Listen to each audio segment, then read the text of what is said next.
Back together again, recording from multiple locations within Oklahoma City, maybe near Harvey Bakery, maybe near the state capitol. I don't know. We're going to have to figure that out in the future. But welcome to the Restoration Group podcast, where we are sometimes silly, but always serious about investing in Oklahoma City leaders who desire to integrate their Christian faith into their business. I'm your host, Clay Steves. Today, I am joined by my co-host, Michael Mead, and today's a guest episode, and we have our dear friend, Jonathan Dodson, with us today. Jonathan, how are we? You know, I've been on some podcasts, but I've never had someone pull a power move of, as an OSU fan, we played Baylor last night and got beat by like a lot. And come to find out, you decide to wear the Baylor hoodie as you interview me, as if you get to I feel it. I appreciate that. Thanks. Yeah, John, what you don't know is that Clay was telling me before we recorded that he just wanted to make sure to really get in your head and just really mess with it. The intentionality behite it, was so, really feel so it thoughtful. already, so I appreciate you bringing to my awareness that Baylor won last night, because I had zero clue. Yeah, we beat you, but I appreciate that. That's Go Bears. Accident. That's right. Sick 'em. Ridiculous. Sick 'em. Okay, so formal bio for our listeners and viewers. Jonathan Dodson is a husband and father to 4 children. He is a former banker turned Oklahoma City developer with a focus towards urban infill development and adaptive reuse. Jonathan moved to OKC upon graduating from aforementioned Oklahoma State University with a bachelor's degree in finance, and was one of the initial members of the Urban Land Institute of Oklahoma in 2007. In 2014, John co-founded the Pivot Project in partnership with developers Ben Sellers and David Wanzer. Jonathan is now the managing partner at Pivot Project and spends his time establishing financing for the team, raising equity, consulting for other incremental developers, and hanging out at coffee shops. Like I said, in the building with a coffee shop right now, I would guess. John, man, thanks for taking the time to be here with us today. Thanks for having me. I'm glad to be hanging out with Michael. Hey, on that note, I just want to say, I don't know if do you guys know what a glow up is? Have you heard of that? It's like when somebody's real grungy and maybe they're kind of falling apart, and then they have like a quote unquote glow up and they look much more presentable. Is he about to go there? Is he about to go there? John, I just complimented him and I'm taking it back. No, this is a compliment. I'm going. So Clay mentioned you were a banker. I didn't know you at that time in your life, but you had like a reverse glow up where I've seen a picture of you and you're like suit and tie, clean cut, real fresh. Now, if people can't see you on video, you're rocking the long hair, and I like the John that I know. So you kind of went from this. That. Yeah. My son really only viewed me as successful when I wore a suit every day. So he actually he thinks that I've really downgraded as a work professional. So I appreciate your words, because I don't get them at home. Hey, it's an upgrade in my eyes, man. Thanks. Okay, so I did my canned speech, kind of talking about Pivot, but I guess, John, from your words and perspective, tell us about the business that you have the privilege of leading. Yeah, so I think the easiest way to describe it is there is a old genteel Southern mystery writer, and she wrote that we're most godlike when we create order out of chaos. And so whether it's in mathematics or science or whatever, we're trying to figure out we're fully human when we're actually getting to put things in order that otherwise wouldn't be in order. And so, if you walk into a cathedral in Europe, whether or not you believe in God, you're still forced to think of something transcendent. And if you walk into a mall, you think about shopping, right? And so the built environment shapes how we think and how we interact with one another. And so for Pivot, what we have done is we're trying to basically use the built environment and create a liturgy that allows for human flourishing. And so if we can put together buildings and put together tenants and do it in a thoughtful way, then we think that communities are better. And so from a development standpoint, really a developer creates a cover to a book. And so if you are walking a bookstore, you will pick up a book because of the cover, right? But no one reads a book because of the cover. They read the book because of the stories. And so what we intentionally have tried to do is find really good storytellers and have them inhabit our buildings. And then people will come back to that. So anyways, that's on a micro level or a philosophical level. That's what we do. We have probably 20 projects in the Oklahoma City area, and they include breweries, music venues, bars, restaurants, office, multifamily, kind of across the board. So, yeah. So maybe take one of those, like the projects that you guys have done, or a development or a specific one, and share a story of restoration, share a story of integration, kind of that flourishing that you're talking about. You guys have a purpose of, and maybe tell us a little bit about it.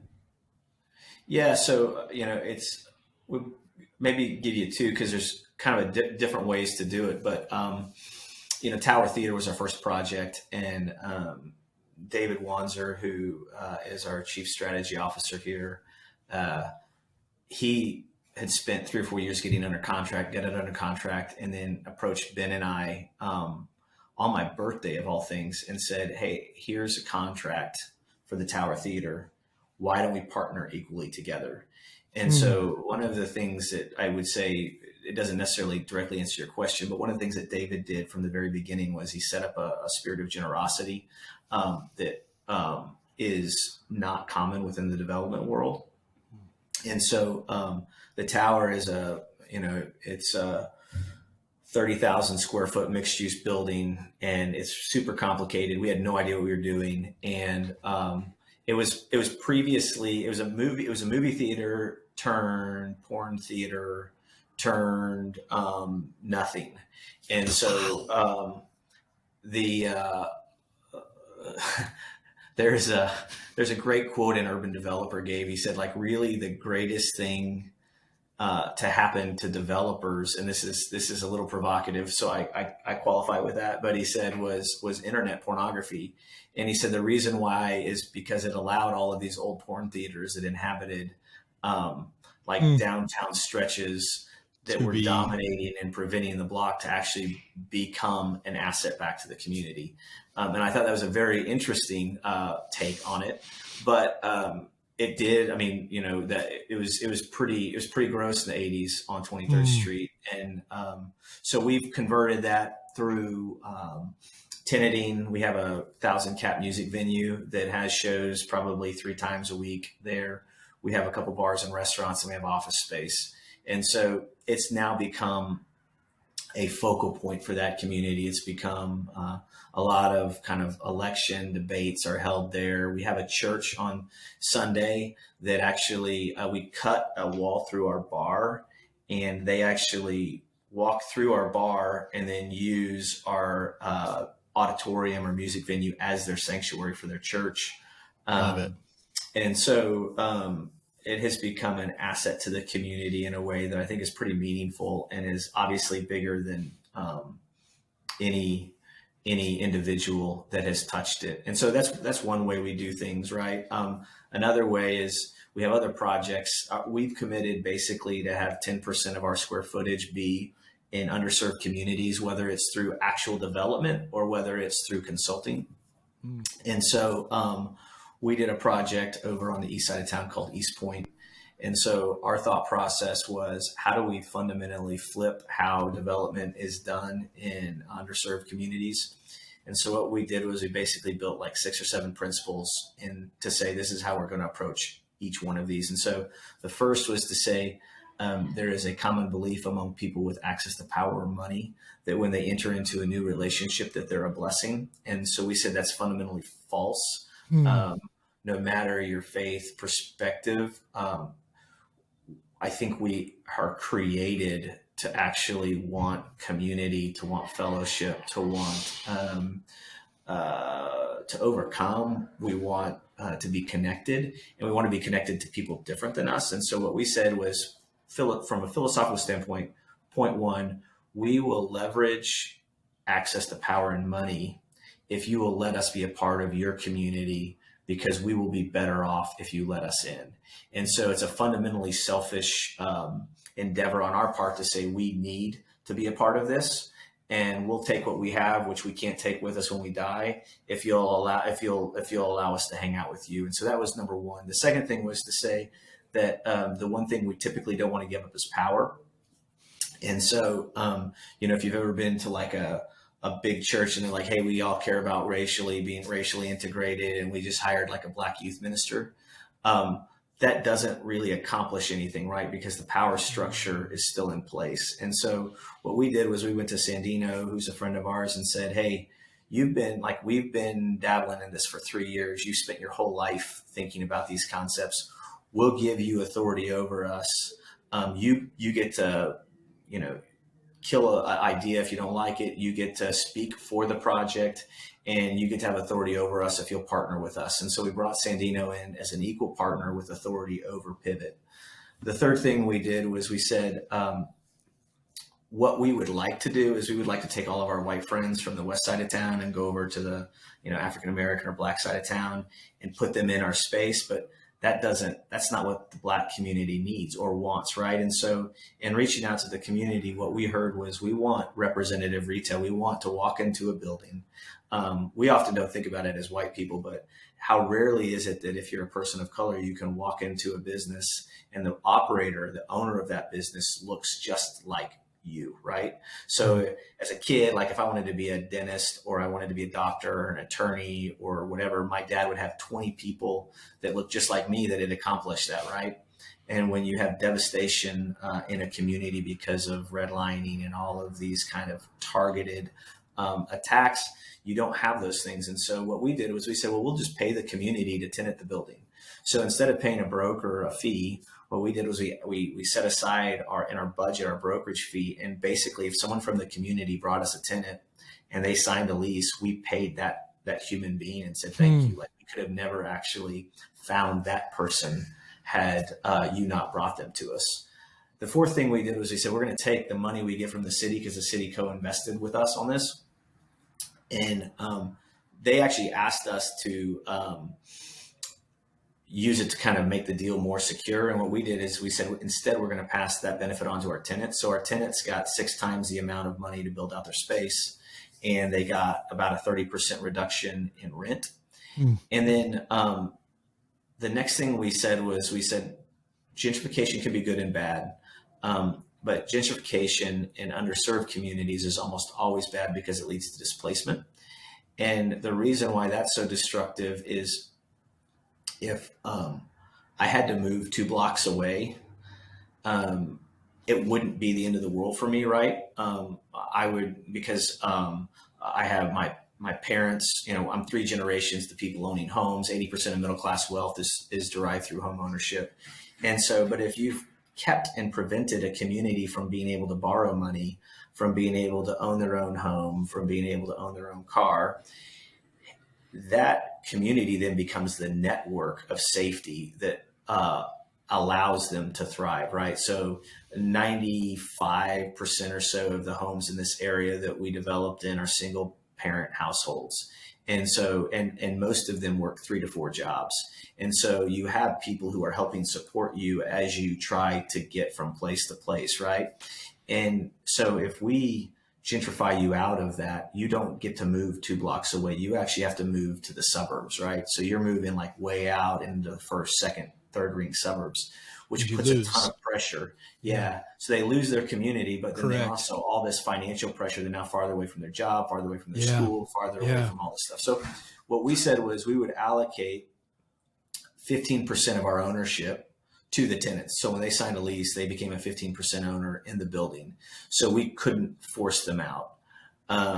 And so that was kind of a fundamental piece for us to say we're no longer landlord-tenant relationship, but we're partners in this deal. And then the final thing we said was we'd use this development to create and spur other developers. And so any future development we did, we would bring those people interested in development into those new projects and allow them to learn how to develop, right? There's been no school of development on the east side because no development had occurred over there in 35 years before our project.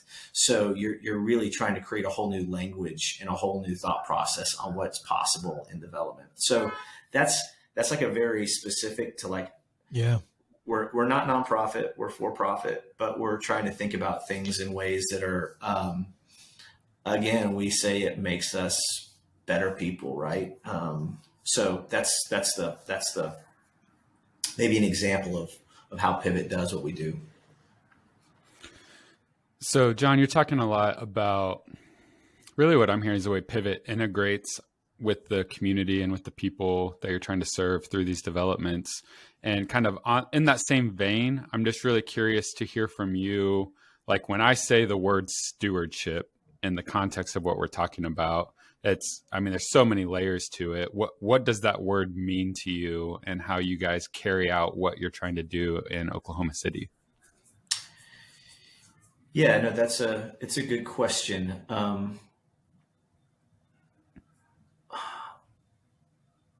If I pull back a little bit, essentially, historical development, and we don't have to get into all the nuances, but as cities have sprawled out, the way the whole financial system is baked in is to build, fill, and flip. So you're building a building, you're filling it as quickly as you can with a tenant, hopefully a national credit tenant. And then that is the highest value that asset will ever have. And so you're incentivized to sell it immediately. Like if Starbucks signs a lease and you get it built, the whole financial structure is based on you selling that as quickly as possible. The interesting thing about infill development in the urban core is it allows you to have a much longer term approach. And so like, as you're talking about stewardship, it's like, well, you got, you're using other people's money and some of ours, but other people's money. You're sometimes using city money. You're going into neighborhoods that care about, what goes there. And then you're taking on this, typically a pretty big financial risk where you're guaranteeing this, like whatever the debt is, you're promising to repay that back. And then you're dependent upon the people you pick to fill those spaces. And so I think what has been important for us is to say, we're going to chase as a company asset appreciation, which means we want to go into areas where the building's going to be worth more over the long run than it is today. And we want to chase cash flow. But we're not chasing, money has to sit under something, right? So if like making money is your ultimate goal, then you make decisions to achieve that we think are short-sighted. If money can sit underneath some kind of virtue, where you have greater values than just getting rich, then it allows this kind of umbrella that prevents you from going, I think, in a direction that we don't care to go. So stewardship is a part of it. I think you're stewarding a bunch of different things and you're trying to figure out how do you do that well and thoughtful and with people who are really diverse, right? 90% of my I'd say 70% of the tenants that we deal with are people who, if you ask them about their faith, they would be very, like at best, agnostic. And so that gives me such a great opportunity to just be in conversations that I never would have, right? Like we always say, what's wisdom? Well, wisdom's not knowledge. Wisdom, I think, is marrying some sense of knowledge with relationship. And so I always tell people, like, you can have a belief system that disqualifies a certain group of people or says something about, this. But I think it's really helpful if you then have friends who live against what you believe or are in odds with that, because then you have to really marry kind of what you know or what you believe to be true with the relationships that you're living in. So I get to do that all the time, and I'm really grateful for that.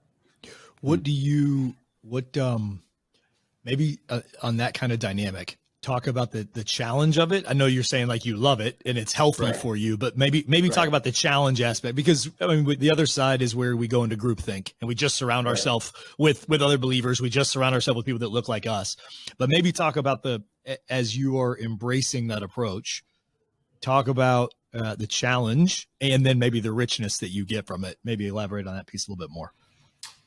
Yeah, well, I mean, like, so when I was a banker, like take it back, like I was, there was a fraternity guy at OU who got caught singing about lynching a black man, right? And he got caught on video. And so they did this huge reconciliation deal. And so I show up at it and I'm like, I think I just left banking at this time.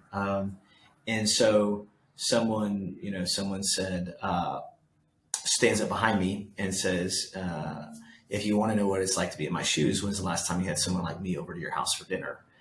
And that night I went home and I journaled, and it's a pretty pathetic journal, but the journal, all it said was, "Dear God, let me find a black friend," because I didn't have any, right? Like I had been banking. I had been basically around, talk about groupthink, I was around wealthy white men who were successful in their business. And I would say also really lonely, but in general, but successful in the business world. And so over the next 3 to 5 years, I started officing at a coffee shop. I actually had like my business card had the coffee shop address on it. And people would bring checks to the baristas and they would just hold it until I showed up. Right. Oh, that's so good. So, but all of that to be said was that I started getting exposed to like people that were so different from me, right? They had different backgrounds, different perspectives. One of my friends was like, "Hey, you're the only Christian I know. What do you think about X?" Right? And so for better or worse, it really was like a awakening to kind of this. I need to think differently about some things that I hadn't thought differently about because I'd never met anyone different, right? I'd always been in this same, the dilemma that you run into is you're trying to balance out stretching yourself and learning to grow and be open with the idea of what's too far, right? So there's been times where, you're trying to understand and comprehend, like, where am I comfortable with the pendulum stopping and not being on either side, which often means that you're probably not enough to either group. So that's probably the hardest part is I find I can be isolated from people that I respect and care about on one side, and I can isolate myself from people that I care and respect on the other. And it's not, I don't think anymore it's because I know I'm right. I think it's because I think that what I'm holding fast to is true. And so the dilemma is that you're going to probably piss off a lot of people. Okay. So let's use the commercial real estate space, and you've kind of talked about it a couple different times. So let's just use it as a lens. Talk to me about where well-meaning, so I mean like genuinely sincere businesswomen and businessmen applying Christian principles. So again, people who would say, "I am a Christian," or they are Christians and they are trying to apply Christian principles at their business, at their work, may actually be doing unintended harm. In other words, where do you see that happening? And again, just use the space as a lens to talk through that idea. So it's a really good question. I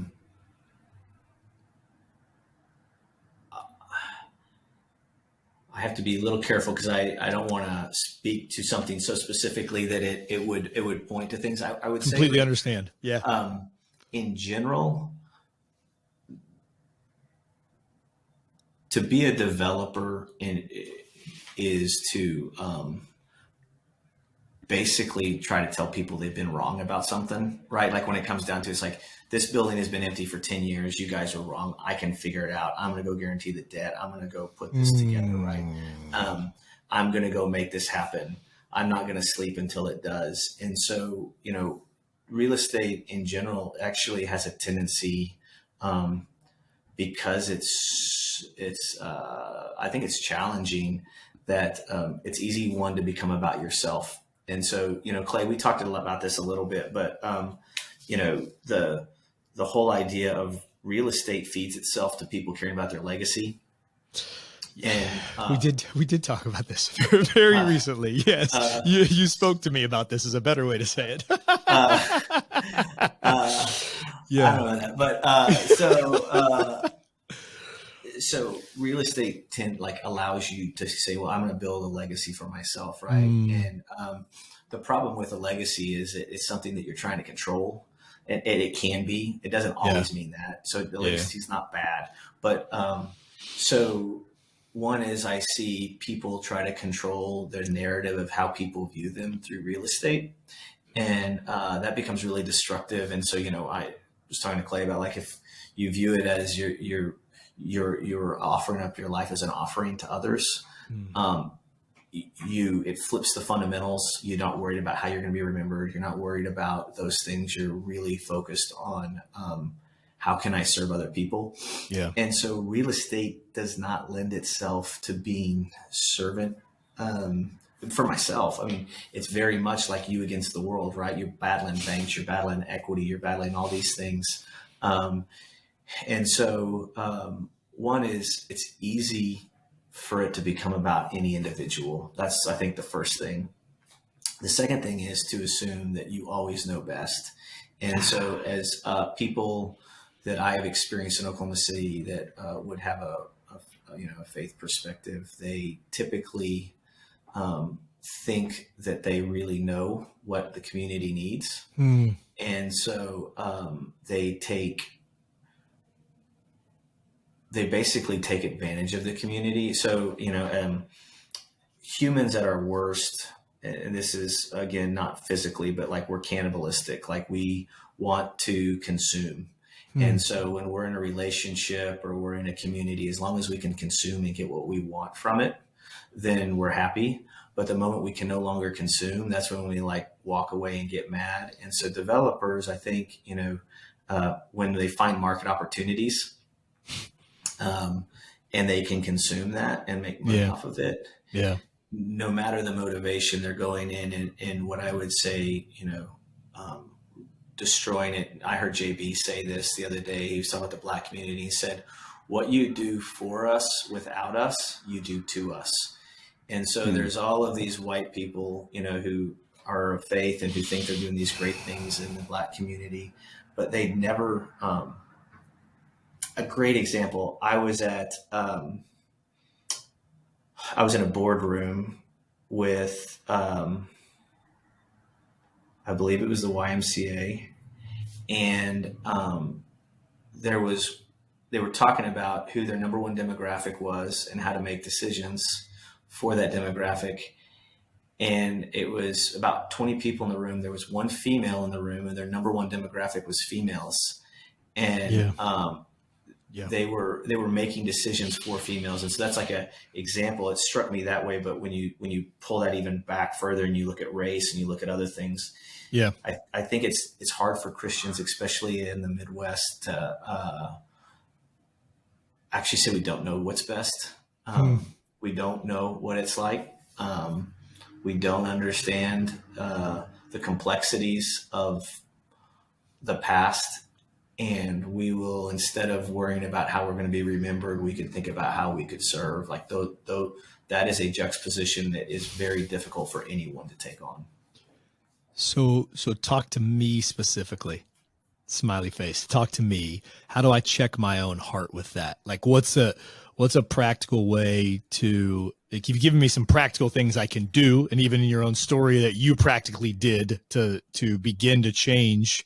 But for me, because I'm going into some real estate, so that's a specific example, in the development piece that you obviously are aware of. And but talk to me, how can I check my own heart on that journey to ensure that I'm bringing a healthy, flourishing, life-giving posture? Man, what I did with some of the guys on the east side was I just said, hey, you have authority to call me out. And so I'm amazed at what I will still say, not understanding the context or what it communicates. And so I've had them multiple times pull me aside and be like, you can't say that, man. Like, do you understand what you communicated when you said that? So, one is that it's funny. I've been trying to, Clay, to your question, I've been trying to move away from thinking of assumptions and actually move into like what processes can help define how I make decisions and how to protect, the way that I work. I don't know if I have a great answer for you because I feel like so much of what what I've had to learn has been so personal and unique to my story that it's hard to say like, well, if you did these 5 things, you're going to be aware. I mean, even at Pivot, we purposefully didn't name it after a single individual. And I told the team, I was like, I think the fastest way to build a company would be to make it about me. And then I said the fastest way to ensure its downfall is to make it about me. And so, I think David specifically had a really clear vision of saying early on, like we needed to build something that was bigger than any individual so that we never felt like it was about us. So, I think we're trying to fight like the gravitational pull of money is comfort, and comfort is something we all want. The problem is when you get so comfortable, you can experience joy because you're no longer able to suffer. And so I think suffering and joy are bedfellows. And if you ever, like you talk to an opioid addict, they would say the problem now is that it's not that they don't feel, it's that they can't actually feel joy, right? They can't feel anything, right? They've been numb to it. And wealth builds these huge walls around us that allow us to not suffer. But that means we don't get to experience joy. And so it's like, how do we enter into joy? Which means how do we enter into suffering? And if we enter into suffering, then we can enter into joy. But I don't think you can separate those. I would love it if you could. That'd be awesome. I don't think I don't think that's how it works. I don't think that's how we're made, and I don't think that's healthy. So, yeah, that spurs up a few thoughts for me. What you're talking about, John, is really in line with what we believe in regards to integrating faith in a business. Is that it's messy, it's not clean, and one of our principles that we teach is embrace pain. And that's part of what I just heard you say is like, the point here is not to build walls around suffering. It's to embrace that appropriately. So I love that. Another one of our principles that we teach and that we try to live out is kingdom come. And that's really birthed out of the Lord's Prayer, just to pray for God, your will be done on earth as it is in heaven. And we take that to mean here and now. Like, how can we be a part of your kingdom coming to earth in the present, and how can we be stewards of that? And so, Clay kind of asked, what are some of the risks that we just fleshed out? I want to flip the script and look at it from real practically. We're still talking about commercial real estate restoration. How can we do that in a way that brings about the kingdom of God to the people, for us here in Oklahoma City and the communities that we're trying to integrate into? Yeah, so I think one thing that is specific for me, so this is not across the board, but language is so loaded. Mm-hmm. And so when you say kingdom, kingdom come to bear, like I actually know you and I know what you mean by that. Mm-hmm. What I would say is that I've been around a lot of friends who what they have heard that to mean is that the Christian right needs to put Donald Trump back in office and restore. And so that is more commonly what kingdom come to bear means in Oklahoma than what you're talking about. And so for better or worse, I have chosen to strip a lot of the language that requires nuance from my vocabulary, because it takes a lot of trust to get someone to realize that you actually care for them and love them, regardless of where they're at now. So I say that to say it's like when I hear you say that, I'm like, all right, I got to think through, like, how would I, if I think if you and I were talking, it'd be like, well, the kingdom coming to bear is basically taking care of the orphan, the widow, the sojourner, the pilgrim. Come on now. Come on. And so those are the things that you're inferring, right? That's actually not common. I think that's the hard part, right? So that is not how, one, people think, and two, that's not how people talk. It's how do we secure the borders, which is not like good or bad, right? But it's like, how do we keep people who don't look like us away from us? And to your point, the kingdom of God is vastly different than that, right? Yes. It's vastly different than that. And so I've chosen to say, how do we take care of the orphan, the widow, the sojourner, the pilgrim, the person who is the least or valued the least in a community? Another way we've said it is, how do you have a community that is good for an 8-year-old and an 80-year-old, and not just good for like someone like me who has means to navigate that community, right? So it's a really good question, and it's something that is fundamentally complicated by, I think, overreach within the Christian community. And so, getting back to Clay's question, it's like, how have we messed it up? Taken all this language and we've turned it into something it's not, and we've put it on this community and said, you'd be better if you just do what we say, right? We've hijacked it. Yeah, that's the word that like came to my mind as you're talking. It's been hijacked. Yeah. So then speak to the heart. So I received, right, and use the language that you were even using there, which again we're speaking on the same thing, and I do believe language matters. Absolutely. It's beautiful. But speak to that. Yeah. Speak to that heart, like practical counsel for us to connect those. You talked about creating spaces that will serve both an 8 and an 80-year-old. Beautiful. Yeah. Keep going there. Keep riffing. Like, what are other ways that you have seen, again, businesses be able to, maybe even just speak to small businesses, because some aren't going to be in real estate. They're going to be involved in real estate somehow if they have a location, of course. But riff on that for a minute. Yes, I'll start, and then you can tell me whether I'm headed the right direction or not. But we know language matters.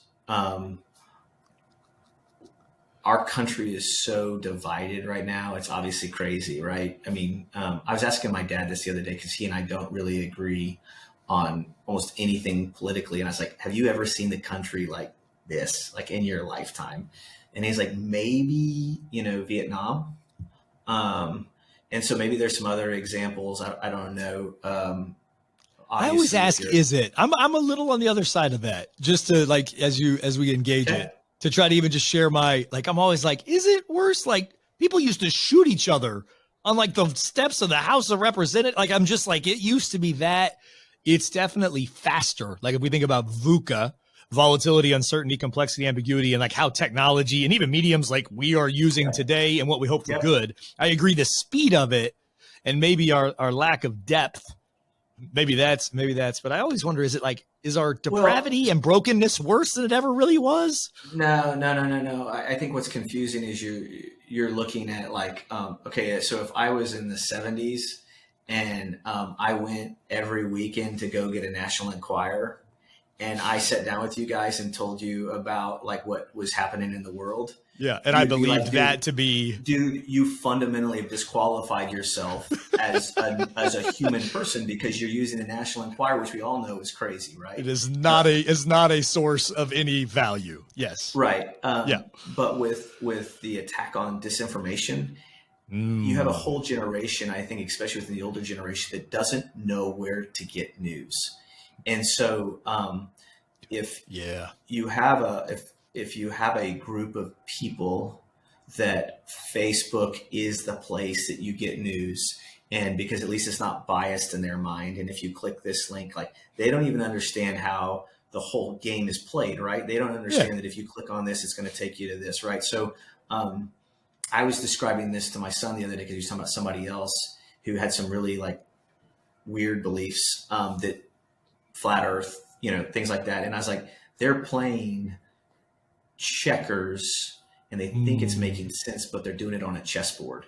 Like they're losing every time they make a move. They think they're winning and they don't. So I agree to you. We're not like, and like the whole notion of make America great again. It was like, well, if you're black, like, when has it ever been great? Right. Like, that was a good perspective. Yeah. For me. Yeah. So there isn't a sense of like, we're better or worse. I think it's more of, we have this very interesting age right now where there's so much disinformation, and there's whole people groups that don't know how to get what's even true, right? Yeah, let alone that there's anything to discern. Like even if they had a heart to discern said information, there's not even the perspective that you need to discern something, whether it's the 24-hour cable news network, the online medium, whatever. I'm with you. It's like we have So so I'll say all of that to say that because of that disinformation, it's easy for both sides to use hyperbole to define the other group, right? You're taking the worst of whatever the extreme is and defining that whole group as that. And so for me, that's one reason why, like, just language and then how I engage has become so important, because they're already assuming something, right? To assume the best in someone, to hope, hope is, I think, one of the hardest things to hold on to. It's much easier, and I have been this way. I told Clay this, but I've been this way in the past where, I was much more like Sarah. I used humor to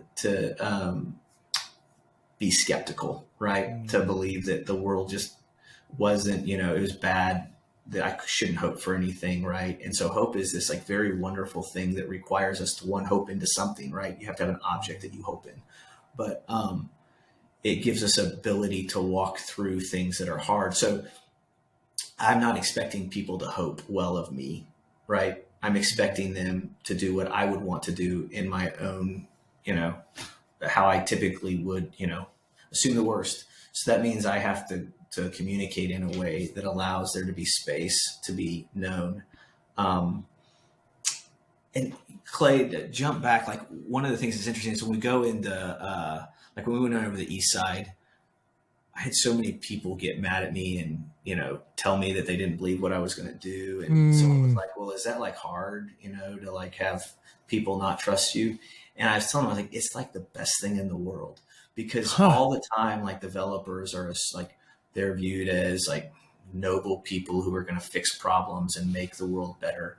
And if my kid went to another friend, and this friend for 50 years, like, every day said, hey, I'm going to do this for you, and they never did it, and my son came home and was like, hey, this guy said he's going to do it, I'd be like, dude, at some point you have to like be willing to believe like they're not going to do what they said they're going to do, right? And for the last like 50 years, there's been people who look just like me going into that community and telling them the same, story, the same thing, telling them it's about them, it's for them, it's not about me, it's about you, and nothing had happened. So like, why wouldn't they distrust me? Why wouldn't they ask questions and be mad and take their anger out? I deserve to stand in that gap, and I not because I've morally done anything wrong, but that doesn't mean I don't share any responsibility, right? And so for me, those opportunities where we get to put ourselves back, Michael, to what you said, where it's like, we get to enter into places that make us feel uncomfortable. That's actually really, really good, right? Like I need more of those. I don't need less of those. This grace is enough. That's just what's coming to my mind as you're talking. Like, that's what's, when we are in that spot, when we allow ourselves to go to that spot, when we quit trying to have our walls and control, that's where, I mean, he's present in both, but that's where we can experience it in the deepest of ways and know that level of restoration in life and flourishing and all of the above, and then share it, right? We just are getting to share it with everyone in this spot. Johnny, good stuff, friend. Any closing thoughts that you've got before I read actually one of my favorite chapters in the entire Bible to close us out today? No, man, I appreciate what you guys are doing. And Michael and Clay, it's like seeing you guys, and I would say even from the Habakkuk level of what you're trying to do is so genuine. I was talking to someone the other day and they said, do you know Clay? And I was like, yeah, I know Clay. Every birthday party I go to, he's there. Making the circuit, making the rounds, the birthday party rounds. Yeah. And their next question was, is he genuinely like, and I said, yeah. And I said, that's like actually like really hard to find because we so badly want to project out something to be accepted. Right. And you can either be accepted or you can be known, and being known is much scarier and harder to do. And so anyways, I appreciate you guys both for choosing to be or being willing to be known versus just being accepted. So thanks for having me on, and thanks for letting me be part of this. And encouragement received. Thank you. Received. I'll receive it for Michael too, because he didn't respond. So I'll receive it for Well, listen, I just did my invite to the birthday party. It must have gone to my old address, or I'm wondering. Yeah. Well, I'll Ninth update hole, my address. 9 o'clock tonight. Just me. Yeah. Okay. Great. I'll be there. Okay. So every episode I have a little bit of an inspiration, just prayer ahead of time. And this is, I'm going to read four verses out of Isaiah 61, which on my own personal story, God has used this in so many ways. This is actually my birth mom's, the verses that she clung to as she had placed me for adoption. And then just from my own faith journey, my own battling of substance abuse.